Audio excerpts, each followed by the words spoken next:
Good morning. तो हाजिर हुए हैं सुबह की प्रमुख खबरों के साथ। तो इससे पहले खबरों का अध्ययन विस्तृत रूप से करें, निवेदन रहेगा कृपया चैनल को जरूर सब्सक्राइब करें। तो पेश यहाँ सुबह की प्रमुख खबरें।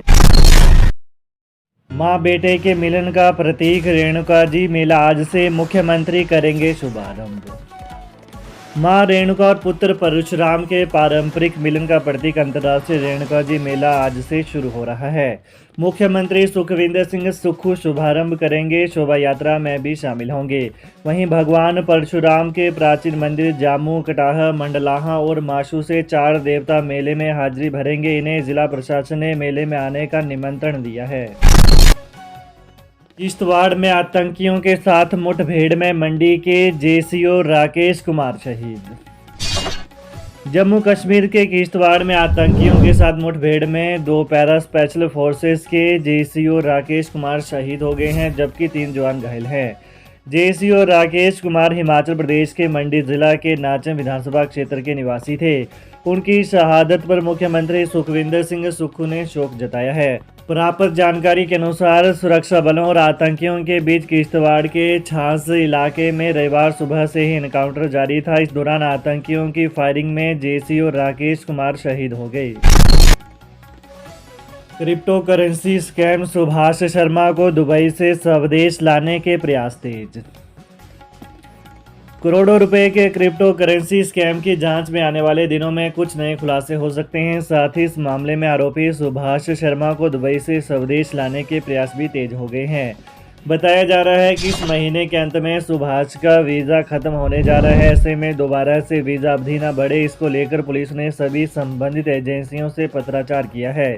देखा जाए तो अब तक इस मामले में 89 आरोपियों की गिरफ्तारी हो चुकी है। साथ ही करोड़ों की संपत्तियां ही सीज की जा चुकी हैं। इसी तरह ठगी के शिकार हुए कुछ लोगों को जांच एजेंसी उनकी धनराशि दिलवाने में भी कामयाब रही है। क्रिप्टो करेंसी स्कैम का यह मामला हिमाचल के साथ ही कई अन्य राज्यों से भी जुड़ा हुआ है। ऐसे में पुलिस की जाँच टीम हर पहलू को गंभीरता से खंगाल रही है।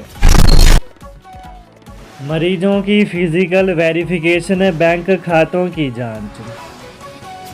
ईडी फर्जी आयुष्मान कार्ड से करोड़ों के फ्रॉड मामले में ईडी स्वास्थ्य विभाग के रिकॉर्ड का एनालिसिस कर रही है।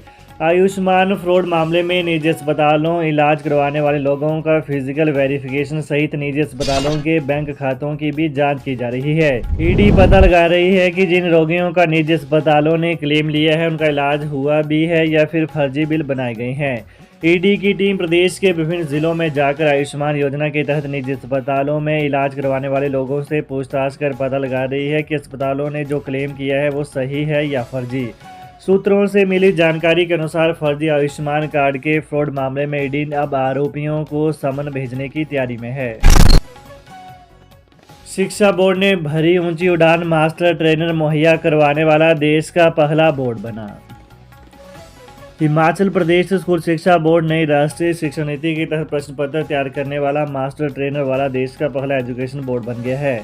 देश की राजधानी दिल्ली में आयोजित परख कार्यक्रम में हिमाचल के नई राष्ट्रीय शिक्षा नीति के प्रयासों का सराहा गया है।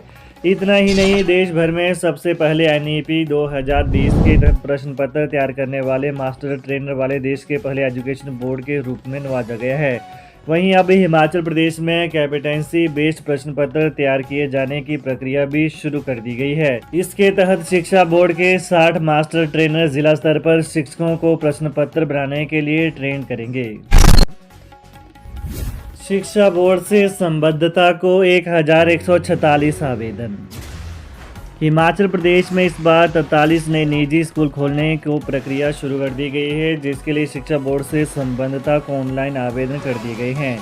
इसके साथ ही शिक्षा बोर्ड की ओर से नवंबर माह में ही निरीक्षण भी किए जाएंगे। वहीं प्रदेश में स्कूल शिक्षा बोर्ड से संबद्धता प्राप्त करने वाले कुल 1188 स्कूल हैं।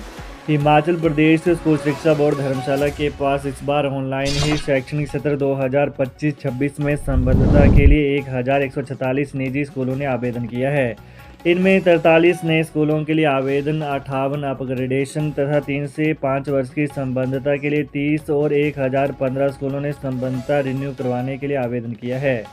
जानकारी के अनुसार हिमाचल प्रदेश स्कूल शिक्षा बोर्ड ने अक्टूबर माह में शैक्षणिक सत्र 2025-26 की संबद्धता के लिए आवेदन मांगे थे। अब कागज के नहीं प्लास्टिक कार्ड बनेंगे, टिकटिंग मशीन में दर्ज होगा हर यात्री का रिकॉर्ड। एचआरटीसी की बस में सफर करने वाले हर एक यात्री का रिकॉर्ड रहेगा। निगम के श्रेणीकर यात्रियों को अभी तक कागजी पास उपलब्ध करवाता रहा है, जिन्हें अब प्लास्टिक कार्ड दिया जाएगा, जिसे मशीन में स्वाइप करने की सुविधा होगी। रियायती पास व निःशुल्क सफर करने वालों के लिए प्लास्टिक कार्ड ही इस्तेमाल होगा। नेशनल कॉमन मोबिलिटी कार्ड यानी एनसीएमसी की तरह यह कार्ड होगा। इसे RIDF नाम दिया गया है। परिचालकों के पास जो टिकटिंग मशीनें हैं उसमें इसे स्कैन किया जाएगा। इससे पूरा डाटा निगम के पास आएगा कि बसों में कितने लोग रोजाना रियायती पास व निःशुल्क सफर कर रहे हैं। जीरो टिकटिंग की जो व्यवस्था है उसके तहत यह प्रावधान किया जा रहा है। हिमाचल प्रदेश पथ परिवहन निगम के निदेशक मंडल से इसे मंजूरी मिल चुकी है। इस महीने 20 तारीख को इस कार्ड को लॉन्च करने की तैयारी चल रही है। हालांकि इसको लेकर अभी कुछ औपचारिकताएं बचती हैं, जिसे निगम प्रबंधन पूरा करने में जुट गया है। निगम के प्रबंध निदेशक रोहन चंद ठाकुर ने इसकी पुष्टि की है। तड़के का जायका हुआ महंगा, मटर 120 तो लहसुन 400 रुपये प्रति किलो। पर्वों के समाप्त होने के बाद भी सब्जियों के दामों ने जोर पकड़ा हुआ है, जिससे लोगों की जेबें ढीली और गृहिणियों के किचन का बजट गड़बड़ा गया है। सब्जी मंडी शिमला में मटर के दाम 120 से 140 रुपये प्रति किलो चल रहे हैं, जबकि जिमीकंद 100 रुपये, फ्रांसबीन, गाजर, परवल, चुकंदर के दाम 80 रुपये प्रति किलो चले हुए हैं। यहाँ तक कि प्याज के दाम भी 70 रुपये चले हुए हैं, जबकि लहसुन के दाम पिछले कई माह से 400 रुपये प्रति किलो बने हुए हैं, जिससे तड़के का जायका भी महंगा हो गया है। इसके अलावा टमाटर, फूलगोभी, बंद गोभी के दाम 60 रुपये प्रति किलो चल रहे हैं। खीरा भी 50 रुपये प्रति किलो बिक रहा है। बताया जाता है कि नई फसल की खेप अभी मंडी में आनी है और इनके दामों में अभी कुछ तेज़ी रहेगी, लेकिन कुछ सब्जियों के दामों में गिरावट आई है, जिसके चलते लोग इन्हीं सब्जियों की अधिक खरीदारी कर रहे हैं। वोकेशनल ट्रेनर्स वार्ता को बुलाए, सरकार 12 को करेगी बातचीत। शिमला में इन दिनों ठंड बढ़ गई है और इस ठंड के बीच अपने बच्चों के साथ वोकेशनल ट्रेनर धरने पर डटे हुए हैं। सरकार की ओर से आखिर इन्हें वार्ता का न्योता मिला है और 12 नवंबर को इनकी मांगों को लेकर सरकार से चर्चा होगी। रविवार यानी पिछले कल 7वें दिन भी इनका धरना जारी रहा। जब तक सरकार से वार्ता सफल नहीं हो जाती तब तक ये लोग हटने वाले नहीं हैं। महिला ट्रेनर अपने छोटे बच्चों के साथ धरने पर बैठी हैं। 11 वर्षों से सेवाएं दे रही इन महिला ट्रेनरों की धरने के दौरान अपनों की याद और परिवार की जिम्मेदारियों ने आंखें नम कर दी हैं और आंखों से आंसू छलक रहे हैं। सरकार की तरफ से कहा गया है कि 12 नवंबर को वार्ता की जाएगी, लेकिन इससे पहले शिक्षा विभाग ने कहा है कि वो अपना धरना खत्म कर दे, मगर इस शर्त को ये लोग मानने को तैयार नहीं है। वोकेशनल शिक्षक संघ के महासचिव नीरज बंसल ने कहा कि उनका धरना 7 दिन से जारी है। सुक्खू सरकार ने घाटे में डाला, बिजली बोर्ड नहीं वसूल पा रही बकाया। विद्युत बोर्ड पेंशनर फोरम की बैठक में उठा मामला। राज्य बिजली बोर्ड को प्रदेश सरकार ने ही घाटे में डाल दिया है।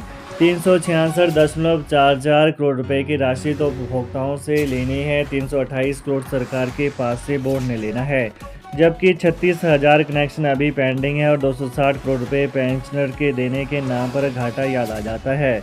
यह बात शनिवार को विद्युत बोर्ड पेंशनर फोरम की राज्य स्तरीय बैठक में पदाधिकारियों ने कही। बैठक में फोरम की नई कार्यकारिणी का भी गठन किया गया है, जिसमें KS गुप्ता अध्यक्ष और कुलदीप खरबाड़ा वरिष्ठ उपाध्यक्ष चुने गए। बैठक में कैबिनेट सब कमेटी को भंग करने की मांग भी की गई। तो ये रहा सुबह की प्रमुख खबरों का विश्लेषण। तो ताज़ा खबरों को जानने के लिए कृपया चैनल को अभी सब्सक्राइब करें। धन्यवाद।